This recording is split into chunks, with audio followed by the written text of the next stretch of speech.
మెహందీలో figure active designs, portrait designs వేస్తాం కదా, అట్లాంటప్పుడు స్టూడెంట్స్ అయితే చాలా కష్టపడుతున్నారు.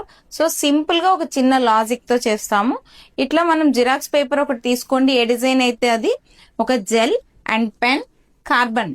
ఈ కార్బన్ వచ్చేసరి మార్కెట్ లో దొరికే కార్బన్ కాదు, టాటూస్ వాళ్ళు పోర్ట్రేట్ వాడే కార్బన్ అన్నమాట. ఈ కార్బన్ పేపర్ ఉన్నది అంటే ఎలా చేయాలి అనేది ఈ వీడియోలో క్లియర్ గా ఉంది, చూడండి.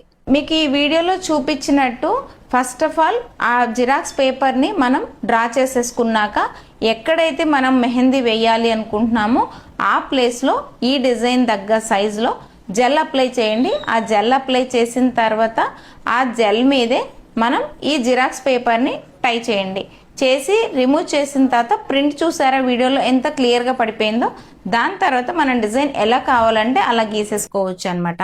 ఫైనల్ గా ఈ జెల్ ఏంటో తెలుసుకోవాలి అని ఉంటే జెల్ ని కామెంట్ చేయండి, మీకు డైరెక్ట్ గా డిఎం చేస్తా.